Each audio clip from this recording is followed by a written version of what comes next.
నమస్తే. కల్కి కోసం సంభాల్‌ని యోగి సిద్ధం చేస్తున్నారా? కల్కి ఆగమనం సంభాల్‌లోనేనా? ఎందుకంటే సంభాల్ చుట్టూ జరుగుతున్న వరుస ఘటనలు, పరిణామాలు నిజమేనేమో, కల్కి త్వరలో అవతరిస్తున్నాడేమో, ఆ సందేశం ఏదో యోగికి అందిందేమో, అందుకే వడివడిగా సంభాల్‌కి పూర్వవైభవం తెచ్చే దిశగా, పునర్నిర్మించే దిశగా యోగి వడివడిగా అడుగులేస్తున్నాడా అనే ఒక ప్రశ్నలు తలెత్తుతున్నాయి. అభిప్రాయం బలపడుతోంది. శ్రీ మహావిష్ణువు దశావతారాల్లో 10వ అవతారం కల్కిగా హిందువులు నమ్ముతారు. ఈ కలియుగంలోనే కల్కి అవతరిస్తాడనేది బలంగా విశ్వసిస్తారు. ఆ కల్కి శంభాల్లో పుట్టబోతున్నాడని పురాణాల్లో ఉంది అని కల్కి రాక కోసం ఎదురు చూస్తున్న వాళ్ళు ఉన్నారు. అయితే శంభాల్ హిమాలయాల్లో ఉంది. శంబాలాలో హిమాలయాల్లో ఉన్న శంబాలాలో కల్కి అవతరిస్తాడని ఒక నమ్మకం ఉండగా, యూపీలో ఉన్న సంభాలే శంబాలా అనేది మరొక నమ్మకం, మరొక ప్రచారం, మరొక చర్చ. అయితే హిమాలయాల్లో ఉన్న శంబాలాను ఎవరూ చూడలేదు. ఇప్పుడు నెల రోజుల నుంచి కూడా దేశమంతా మాట్లాడుకుంటున్న సంభాలే శంబాలా, ఇక్కడే కల్కి వస్తాడనే ఒక ప్రచారం మరింతగా ఊపందుకుంది. అక్కడ కల్కి ఆలయం కూడా ఉంది సంభాల్లో. అసలు ఏం జరుగుతుంది సంభాల్లో? ఒక్కసారి మనం ముందు వర్తమానం మాట్లాడుకుందాము. ఆ తర్వాత సంభాల్ చరిత్రను కొంచెం మనం డిస్కస్ చేద్దాము. ఫ్యూచర్‌లో ఏం జరగబోతుంది? భవిష్యత్ అంచనాలేంటి సంభాల్ మీద, కల్కి మీద, యోగి ప్రణాళిక మీద? యోగి డ్రైవ్ నడుస్తోంది ఇప్పుడు సంభాల్లో. దాని గురించి మనం మాట్లాడుకుందాం. ప్రస్తుతం సంభాల్లో ఉన్న జామా మసీద్, అది ఒకప్పుడు ఆలయమని, హిందూ దేవాలయమని, దాని మీద 16వ శతాబ్దంలో బాబర్ హిందూ మందిరం మీద దాన్ని కూల్చేసి ఆ శిథిలాల మీద, ఆ పునాదుల మీద మసీదు నిర్మించాడు. కాబట్టి అక్కడ సర్వే నిర్వహించాలంటూ కొందరు హిందువులు జిల్లా సెషన్స్ కోర్టులో పిటిషన్ వేశారు. దీంతో జిల్లా సెషన్స్ కోర్టు అంటే సర్వే జరిపించాలని, నిజానిజాలు తేల్చాలి, అది మందిరమే, అది మసీదు కాదని కోర్టుకెళ్లారు. దాని చరిత్ర కూడా చెప్పారు. 12వ శతాబ్దంలో పృథ్వీరాజ్ చౌహాన్ అక్కడ హరిహర ఆలయాన్ని నిర్మించారు. అంటే దాదాపు 1000 ఏళ్ల చరిత్ర గల ఆలయం అది. దాని మీద తర్వాత మసీదు కట్టారు దాదాపు 16వ శతాబ్దం, అంటే 1524లో అని వీళ్ళు వినిపించిన వాదన. దీంతో జిల్లా సెషన్స్ కోర్టు సర్వేకు ఆదేశించింది. అసలైతే అది ఏఎస్ఐ పరిధిలో ఉంది, ఆర్కియలాజికల్ సర్వే ఆఫ్ ఇండియా. అంటే వివాదాస్పద ఈ కట్టడాలన్నీ కూడా, ప్రార్థనా స్థలాలన్నీ కూడా ఏఎస్ఐ పరిధిలో ఉన్నాయి కదా. ఇది ఇప్పుడున్న అది కూడా ఏఎస్ఐ పరిధిలోనే ఉందన్నమాట ఆ మందిరం. దీంతో జిల్లా కోర్టు ఆదేశం మేరకు సర్వేకు బయలుదేరిన అధికారులపై అక్కడ గుమిగూడిన మూక స్థానికులు దాడి చేశారు. మామూలు దాడి కాదు, రాళ్ల వర్షం కురిపించారు. పథకం ప్రకారమే అక్కడ ముందు రోజే అక్కడ ఒక ట్రక్కుల్లో ఇటుకలు, రాళ్ళు, పెద్ద ఎత్తున రాళ్ళు సిద్ధం చేసుకొని అధికారుల మీద దాడికి పాల్పడ్డట్టు తెలిసింది. అలా కొన్ని గంటల పాటు జరిగిన ఘర్షణల్లో 5గురు చనిపోయారు. 20 మంది పోలీసులు తీవ్రంగా గాయపడ్డారు. ఈ విషయం సుప్రీంకోర్టు వరకు, అంటే దీనిపై సుప్రీంకోర్టు స్పందించింది. సర్వే నిలిపివేయాలని ఆదేశించింది.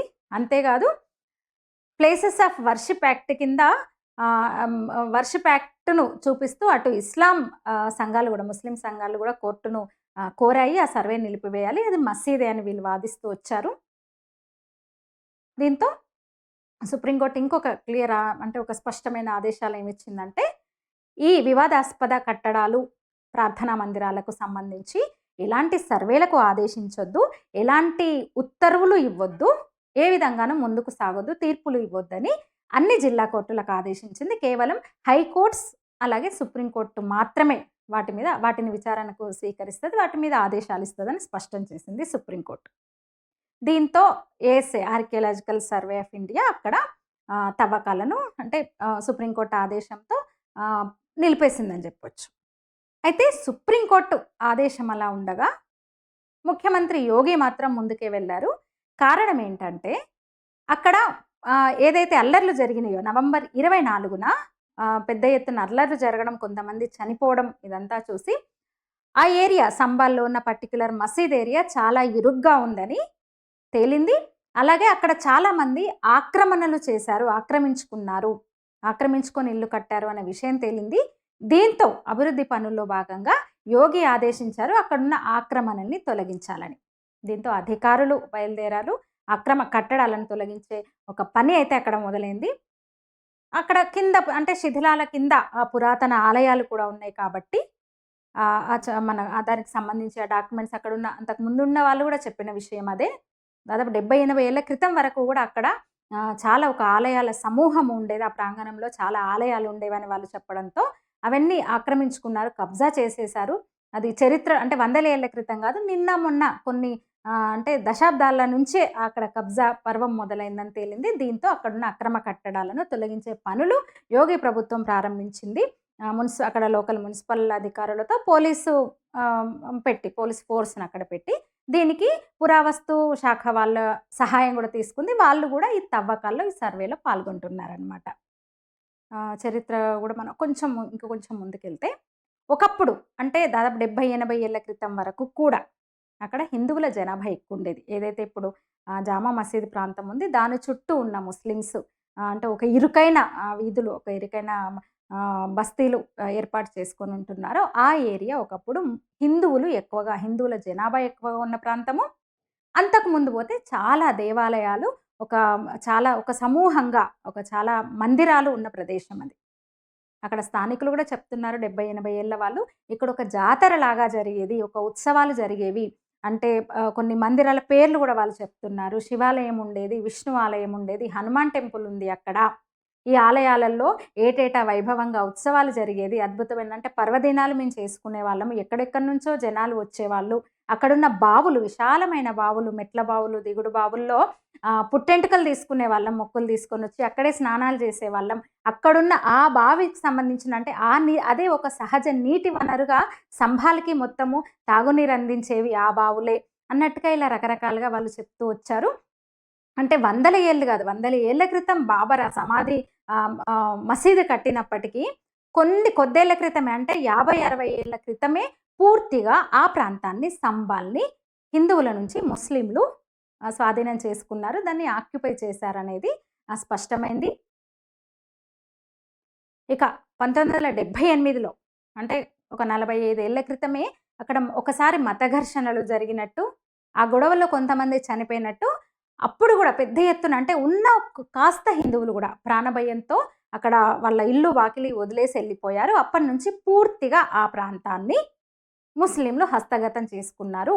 దాంతోపాటు ఈ మసీదు చుట్టుపక్కల ప్రాంతాన్ని కూడా ఆక్యుపై చేసుకుని వాళ్ళ నిర్మాణాలు అంటే ఇల్లు నిర్మించుకొని అక్కడ ఉంటున్నారు. దీంతో ఆ ఏరియా చాలా ఇరుగ్గా అయిపోయింది. పూర్తిగా ఆ ప్రాంతము ఆక్రమించుకొని కట్టింది, కబ్జా చేసి అక్కడ ఉంటున్నారనేది తేలింది. దీంతో యోగి ప్రభుత్వం చర్యలకు ఉపక్రమించింది. ఇక నవంబర్ 24 నాటి ఘర్షణలు, అల్లర్లు, ఈ ఏఎస్ఐ ఆధ్వర్యంలో ఈ తవ్వకాలు, సర్వేల్లో అంటే దేశమే దిగ్భ్రాంతి పోయే ఒక విషయాలు కొన్ని వెలుగులోకి వచ్చినాయి. అక్కడ పూర్తిగా కొన్నేళ్లుగా కబ్జా చేసుకొని ఉంటున్న ముస్లింలు ఏ ఒక్కరికి కూడా అక్కడ విద్యుత్ మీటర్లు లేవు. పూర్తిగా అనధికారిక అంటే వాళ్ళు ఏమాత్రము కనీసం కనెక్షన్ తీసుకోకుండా మసీదు నుంచి కనెక్షన్లు తీసుకొని దొంగ కరెంటు వాడుతున్న పరిస్థితి. అయితే సాక్షాత్తు ఎంపీ ఇన్నేళ్ళు ఉంటున్న ఇంటికి కనీసం విద్యుత్ మీటర్స్ లేవు. ఎంపీ కూడా విద్యుత్ చౌర్యానికి పాల్పడుతున్నాడు. దీంతో 1,91,00,000 పెనాల్టీ విధిస్తూ ఒక బిల్లు జారీ చేసింది యూపీ ఎలక్ట్రిసిటీ డిపార్ట్మెంట్. ఇక ఆ అల్లర్లలో సాక్షాత్తు ఎంపీ హస్తం ఉందని, ఎంపీ కుమారుడి హస్తం ఉందని తేలింది. అంటే ముందు రోజు అక్కడున్న యువకులను రెచ్చగొట్టడం ద్వారా, సర్వేకి వస్తున్న అధికారులపై దాడి చేద్దామని రెచ్చగొట్టడం ద్వారా, అలాగే ఇటుకలు, రాళ్లను ట్రాక్టర్ల నిండా పెద్ద భారీ వాహనాలను నిండా తీసుకొచ్చి అక్కడ పెట్టారని తేలింది. దీంతో ఎంపీ కుమారుడి మీద కూడా కేసు నమోదైంది. ఆ ఘర్షణలకు సంబంధించి, ఆ అల్లర్లకు సంబంధించి ఇప్పటి వరకు 50 మందిని యూపీ పోలీసులు అరెస్ట్ చేశారు. ఇక ఈ తవ్వకాల్లో ఏదైతే అన్వేషణ కొనసాగిస్తున్నారు కదా, 19 బావులు, 63 పుణ్యక్షేత్రాలు, 36 సత్రాలు బయటపడ్డాయి. ఇంకా తవ్వకాలు కొనసాగుతున్నాయి. ఏం బయటపడ్డాయి? సంబాల్ తవ్వకాల్లో ఇంకా ఏమేం బయటపడ్డాయి? ఏమేమి ఉన్నాయి ఆ శిథిలాల కింద? జామా మసీద్ అని చెప్తున్న దాని చుట్టుపక్కల దాని కింద ఏమేమి ఉన్నాయి అనేది నేను మరొక వీడియోలో నేను మీకు వివరంగా చెప్తాను. సరే, ఇప్పుడు సంబాల్లో ఏం జరుగుతుందో చెప్పుకున్నాము. సంబాల్ ఆలయ చరిత్ర కూడా చెప్పుకున్నాం గదా! నేను వీడియో మొదట్లోనే చెప్పాను నేను. దీంట్లో ఏదన్నా ఆధ్యాత్మిక కోణం దాగి ఉందా? ఎందుకంటే కల్కి హిందువులు ఎంతో బలంగా విశ్వసిస్తున్నారు. కల్కి అవతారం వస్తుంది అని, కల్కి అవతారం కోసం చూస్తున్నారు. ఇంకొన్ని ఏళ్ళు ఆ లెక్క కూడా చెప్తారు. ఇన్ని వందల ఏళ్ళు, వేలల్లో కల్కి అవతరిస్తాడు. దుష్ట శిక్షణ, శిష్ట రక్షణార్థం శ్రీ మహావిష్ణువు 10వ అవతారం కోసం హిందువులందరూ ఎదురు చూస్తున్నారు. అయితే ఈ మసీదులు, మందిరాలకు సంబంధించి వివాదాలు కొత్తేం కాదు. 40, 50 అంటే దాదాపు ఒక దశాబ్దాల పోరాటం జరిగింది కోర్టు పరిధిలోనే అయోధ్య విషయంలో. నిన్న మొన్న అయోధ్యకు పరిష్కారం లభించింది. మందిరం పూర్తి చేసుకొని ప్రారంభించుకున్న పరిస్థితి. ఇంకా చాలా, ఎందుకంటే మొఘలుల దాడిలో ముఖ్యంగా బాబర్ దండయాత్ర చేసినప్పుడు 40,000 ఆలయాల విధ్వంసం జరిగింది. వాటిని ధ్వంసం చేసి వాటిపైన మసీదులు నిర్మించారు. ఒక అయోధ్య ఒకటే పరిష్కారం లభించింది తప్ప అటు వారణాసి జ్ఞానవాపి కానివ్వండి, మధ్యప్రదేశ్ దార కానివ్వండి, ఇటు మధుర కానివ్వండి, మధుర శ్రీకృష్ణ మందిరం కూడా, ఇంకా చాలా వివాదాలు ఉన్నాయి. అవన్నీ కూడా ఇప్పుడు మధుర, వారణాసి కూడా ఉత్తరప్రదేశ్ పరిధిలోనే, ఉత్తరప్రదేశ్ రాష్ట్రానికి చెందింది. మరి సంభాల్ విషయంలోనే యోగి ఎందుకంత వేగంగా అడుగు వేస్తున్నారు? ఒక డ్రైవ్ నడుస్తుంది నెల రోజుల నుంచి. అంటే ఇక్కడ కోర్టు ఇంకొక విషయం కూడా మాట్లాడుకోవాలి. కోర్టు తీర్పుని ఇక్కడ ధిక్కరించినట్టయితే కాదు. ఎందుకంటే అయోధ్య, జ్ఞానవాపి, మధుర ఈ మిగతా విషయాలు వేరు. దానికి భిన్నం ఇది. ఎందుకంటే ఆ విషయంలో కోర్టులో ఏంటంటే ఈ ముస్లిం సంఘాలు ఏవైతే చెప్తున్నాయో వీళ్ళ దగ్గర కొన్ని ఎవిడెన్స్ ఉన్నాయి. వాళ్ళ ఆధారాలుగా చూపుతున్నారు. ఇది మసీద్ ఏదో మా దగ్గర ఉంది చూడండి, దీని కింద ఆలయం లేదు, ఫలానా బాబరు లేదా ఫలానా మొఘల్ రాజు కట్టించాడు, ఇది మసీదే, ఇన్నేళ్ల చరిత్ర ఉంది మసీదు, కానీ వీళ్ళ దగ్గర ఏదో ఒకటి డాక్యుమెంట్స్ పుట్టించుకున్నారు. అంతకు ముందుకు సంబంధించి హిందువుల దగ్గర పక్క కాగితాలు లేవు, కానీ కనిపించే సాక్ష్యాలు ఉన్నాయి. మనకు జ్ఞానవాపి దాని మీద ఉన్న హిందూ దేవతల చిత్రాలు ఇవన్నీ కనిపిస్తున్నాయి. కానీ పత్రాల పరంగా, అంటే కోర్టుకు కావాల్సిన, అంటే కోర్టుకు అక్కడ ప్రొడ్యూస్ చేసే పత్రాల పరంగా వాటికి సంబంధించి ముస్లిం అవతలి పక్షం వద్ద కొన్ని ఆధారాలు, ఒక కాగితాలు అయితే వాళ్ళ దగ్గర ఉన్నాయి. అయితే ఈ సంభాల్ మసీదుకు సంబంధించి ఎలాంటి ఆధారాలు, ఎలాంటి వాళ్ళకి సంబంధించి ఎలాంటి ఒక కాగితం ముక్క కూడా వాళ్ళ దగ్గర లేదు. అదే కాక ఇవి కొన్ని వందల ఏళ్ళుగా, అంటే బాబర్ మసీదులను, అంటే జ్ఞానవాపిని ధ్వంసం చేయడం, ఇటు మధురది, ఇదంతా కూడా కొన్ని వందల ఏళ్ళైంది. ఇక్కడ సంభాల్ జామా మసీద్ మాత్రం వందల ఏళ్ళు కాదు, 10ల ఏళ్ళే అవుతుంది. కొన్ని దశాబ్దాలు మాత్రమే అవుతుంది. అంటే దాని చుట్టుపక్కల మసీదు పాతదే, కానీ చుట్టుపక్కల కబ్జా అంతా కూడా కొద్ది రోజులే అవుతుంది.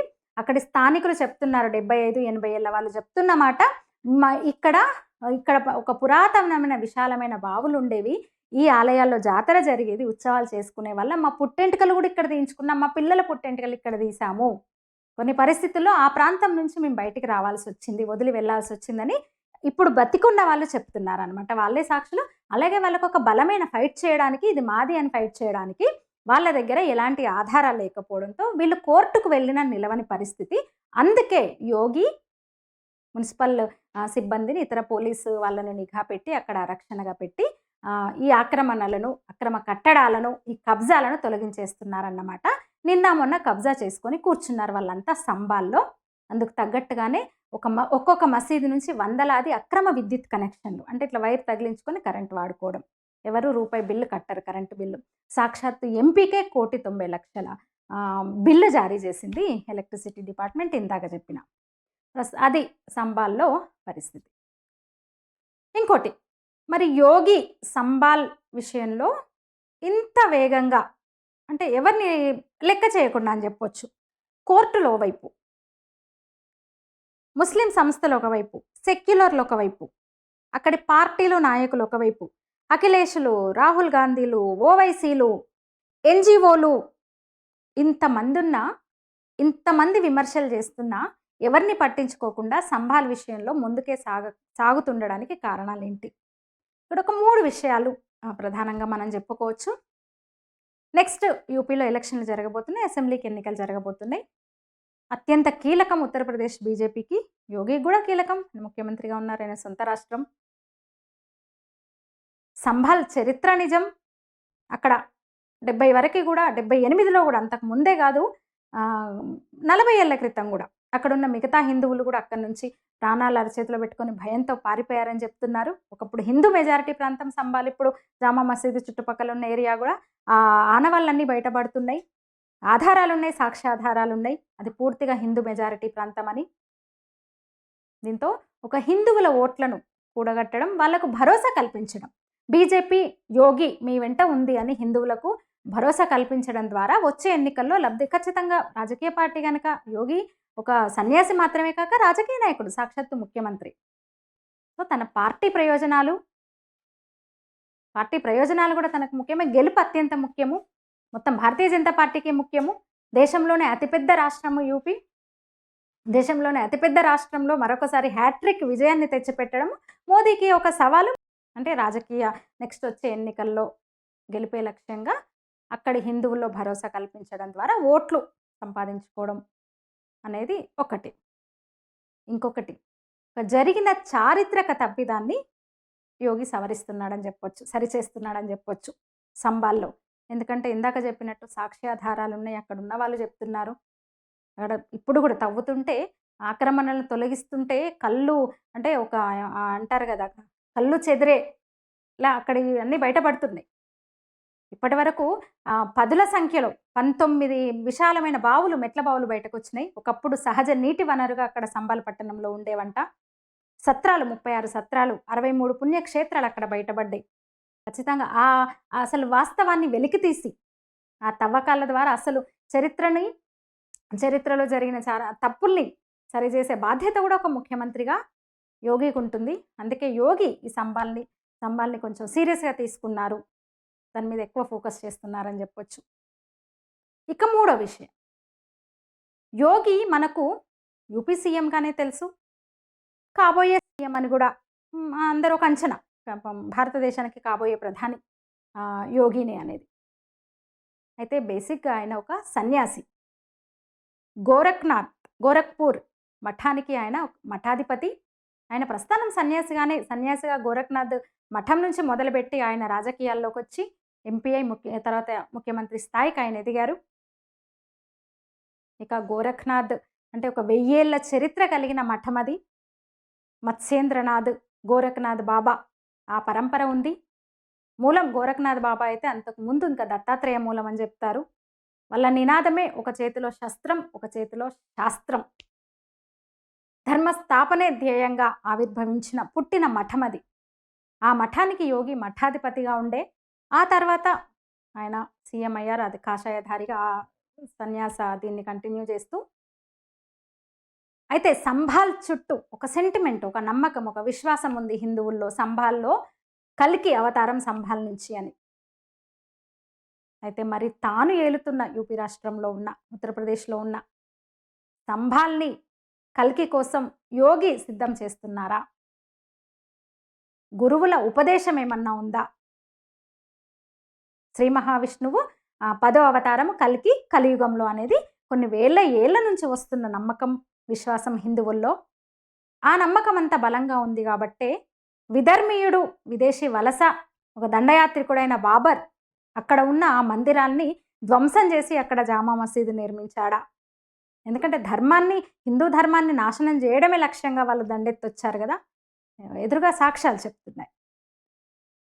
సో ఒక కల్కి కోసం, కల్కి ఆగమనాన్ని స్వాగతిస్తూ ఒక ధర్మస్థాపకుడిగా యోగి సంభాల్ మీద ఎక్కువ దృష్టి పెట్టాడని ఒక చర్చ కూడా నడుస్తోంది.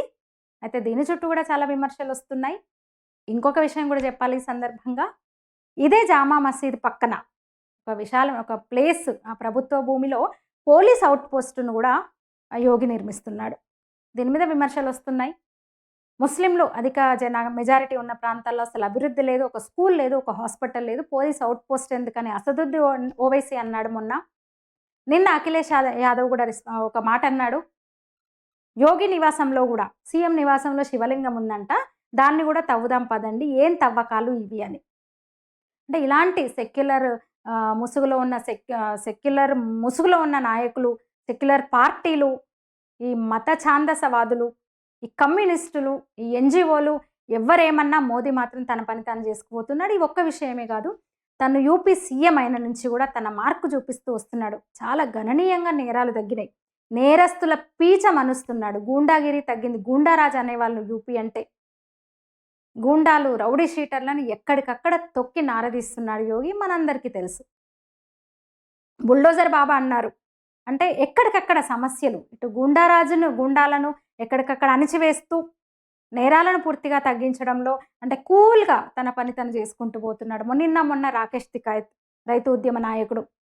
ఏదో చేస్తాను అన్న తర్వాత మళ్ళీ యోగి పిలిపించుకొని మాట్లాడడంతో ఎలాంటి సమస్య లేదు నాకు రాష్ట్ర ప్రభుత్వంతో.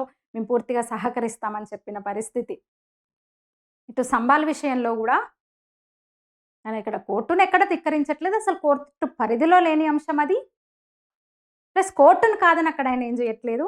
ఆ డెవలప్‌మెంట్ పనుల్లో భాగంగా చేయడంతో ఇవన్నీ బయటపడుతున్నాయి. అది కూడా నిజం, అది మనకు కనిపిస్తుంది. అంటే దీని మీద ముఖ్యంగా కల్కి ఎలా ఉంటాడు? ఎప్పుడొస్తాడు? కలియుగం దశావతారం ఏంటి? అని చర్చ జరుగుతున్న వేళ ఇప్పుడు ఇది సంభాల్ నిజంగానే కల్కి కోసం సిద్ధమవుతుందా అన్నదైతే ఒకటి ఇంట్రెస్టింగ్ న్యూస్ అని చెప్పొచ్చు. ఇక ఇందాక చెప్పినాను కదా! సంభాల్ తవ్వకాల్లో నిజంగా అసలు కళ్ళు తిరిగే వాస్తవాలన్నమాట. అన్నీ బయటపడుతున్నాయి. దీనికి సంబంధించి నెక్స్ట్ నేను ఇంకొక వీడియో కేవలం దాని మీదనే. సంబాల్ ఫైల్స్ అసలు ఈ నెల రోజులుగా సంబాల్ తవ్వకాల్లో ఏమేమి బయటపడ్డాయని కొంచెం హింట్ ఇస్తాను. ఫస్ట్ సుదర్శన చక్రం బయటపడింది అక్కడ. విష్ణుమూర్తి విగ్రహమే ముందు బయటపడింది అక్కడ తవ్వకాల్లో. కల్కి వస్తాడని ఏదైతే నమ్ముతున్నారో ఆ ప్రాంతంలో ఫస్ట్ బయటపడింది విష్ణుమూర్తి విగ్రహం, సుదర్శన చక్రం, ఇంకా హనుమాన్ మందిరం, చాలా మందిరాలు, 56 పుణ్యక్షేత్రాలు అక్కడ ఉన్నాయి బయటపడ్డాయి. ఇంకా తవ్వకాలు జరుగుతున్నాయి. అన్వేషణ కొనసాగుతోంది సంభాల్లో. తవ్వే కొద్దీ చరిత్ర బయటకొస్తుంది వర్తమానంలో. చూద్దాం సంబాల్ ఫైల్స్ ఎక్కడి వరకు వెళ్తుంది అనేది. నమస్తే. నా వీడియో కనుక నచ్చితే లైక్ చేయండి, షేర్ చేయండి, నా ఛానల్‌ని సబ్స్క్రైబ్ చేయండి. Thank you.